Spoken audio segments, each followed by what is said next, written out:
आमच्या गटात कुकुडवाड जिल्हा परिषद गटात उपऱ्यांची चर्चा चालू आहे। खरी परिस्थिती अशी आहे, हे सगळेच उपरी आहेत। मी तिथला भूमिपुत्र आहे। माझ्या बापाचा आणि माझा सातबारा कुकुडवाडातला।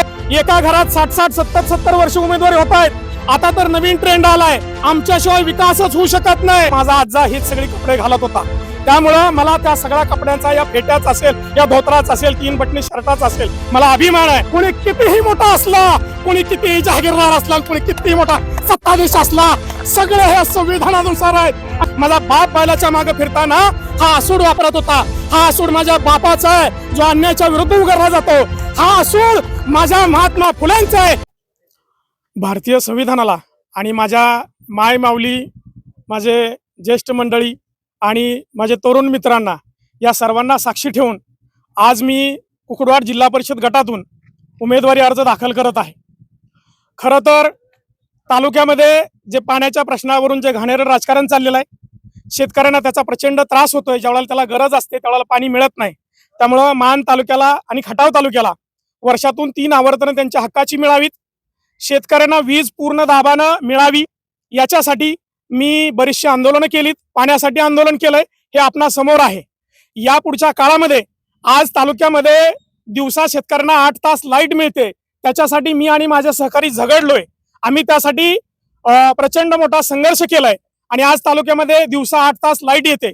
पुढच्या काळामध्ये जसं संविधानानं या देशाच्या सर्व संपत्तीवरती इथल्या सगळ्या नागरिकांचा समान अधिकार आहे, त्याच पद्धतीनं जर हे वीज महामंडळ असेल किंवा सरकार असेल, जर कंपन्यांना किंवा इतरांना 24 तास लाईट देत आहे, तर शेतकऱ्यांना का नाही? शेतकऱ्यांना सुद्धा 24 तास लाईट मिळाली पाहिजे। याच्यासाठी माझा पुढचा संघर्ष आहे, त्याच्यासाठी माझी उमेदवारी आहे। मान तालुक्याला 3 पाण्याची आवर्तनं मिळाली पाहिजेत, हक्काची मिळाली पाहिजेत। कुठलंही घाणेरडं राजकारण न होता त्या पाण्यावरती इथल्या सगळ्या नागरिकांचा समान पद्धतीने अधिकार आहे। त्याच्यासाठी आमचा संघर्ष आहे, त्याच्यासाठी माझी उमेदवारी आहे। तालुक्यामध्ये आज खोट्या गुन्ह्यामध्ये अडकवून अनेक लोकांची, तरुण मुलांची आयुष्य उद्ध्वस्त केली जात आहेत। तो जो दहशतवाद या ठिकाणी निर्माण केला जातोय, तो खोट्या गुन्ह्यांच्या, दहशतवादाच्या विरोधात माझी लढाई आहे, माझी त्याच्या विरोधात उमेदवारी आहे।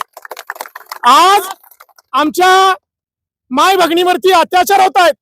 डॉक्टर संपदा मुंडे प्रकरण या फलटणमध्ये घडलं, त्याच्या संदर्भात आम्ही सत्याग्रह आंदोलन केला। इथल्या माय माऊलीवरती, कुणावरती अन्याय अत्याचार होऊ नये, त्याच्यासाठी माझी उमेदवारी आहे। त्याचबरोबर इथला आमचा तरुण आहे, तो अभ्यासासाठी, MP साठी असेल, UP साठी असेल, पोलीस भरतीसाठी असेल, त्याला बाहेर जावं लागतंय। मी स्वतः एक कृषी पदवीधर आहे, मी स्वतः त्या परीक्षांचा अभ्यास केलाय। ते उच्च दर्जाचं स्पर्धा परीक्षा मार्गदर्शन केंद्र या मान खटाव तालुक्यात व्हावं, इथं चांगल्या दर्जाचे अधिकारी निर्माण व्हावेत, याच्यासाठी संघर्ष करायचा आहे, त्याच्यासाठी माझी उमेदवारी आहे। या पुढच्या काळामध्ये आपण बघतोय सगळीकडे पैशाचं आणि दहशतीचं राजकारण आहे। एकाच घरात एक घर झालं की दुसरं, दुसरं झालं तिसरं, एकाच घरात अनेक उमेदवार होत आहेत। एका घरात 60-60, 70-70 वर्ष उमेदवारी होत आहेत। आता तर नवीन ट्रेंड आलाय, आमच्याशिवाय विकासच होऊ शकत नाही, म्हणून आता या गटातनं त्या गटात, त्या गटातून या गटात चाललंय।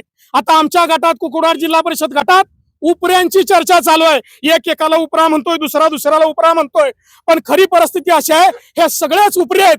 मी तिथला भूमिपुत्र आहे। माझ्या बापाचा आणि माझा सातबारा कुकुडवाडातला आहे। माझ्या मागच्या सगळ्या पिढ्या तिथं राहत आहेत आणि हे जे राजकारण करतायत ते निवडणुकीपुरतं 1 महिन्यासाठी येतात आणि पैशाचं आणि दादागिरीचं राजकारण करून फक्त निवडणुका जिंकण्याचं षडयंत्र रचतायत।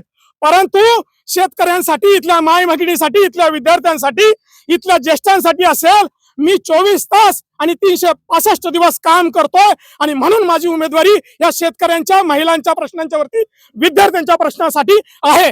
आणि मला विश्वास आहे कुकुडवाडची जनता मोठ्या मनानं एका शेतकऱ्याच्या मुलाला मोठ्या संख्येनं, मोठ्या बहुमतानं निवडून देईल, हा मला विश्वास आहे।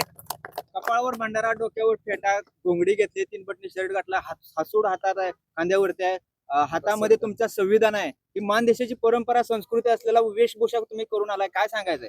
अर्थातच ही मान देशाची परंपरा आहे। माझा बाप, माझा आजा हेच सगळे कपडे घालत होता, त्यामुळं मला त्या सगळ्या कपड्यांचा, या फेट्याच असेल, या धोतराच असेल, 3 बटणी शर्टाच असेल, मला अभिमान आहे। माझा बाप बैलाच्या मागे फिरताना हा असूड वापरत होता। हा असूड माझ्या बापाचा आहे, जो अन्यायाच्या विरुद्ध उभारला जातो।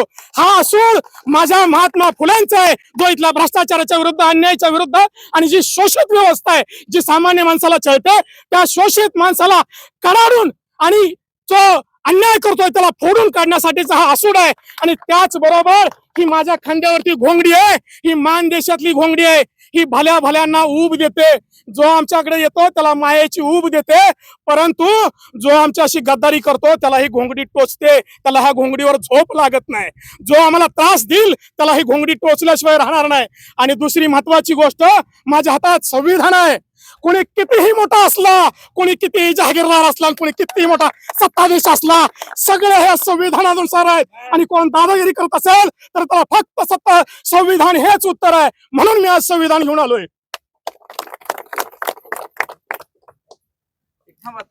आवाज माणदेशाचा, माणदेशातील प्रत्येकाचा. माणदेश प्राईम सबस्क्राईब करा आणि अपडेट रहा. नवीन व्हिडिओच्या नोटिफिकेशनसाठी बेल आयकॉनचं बटन दाबा. धन्यवाद.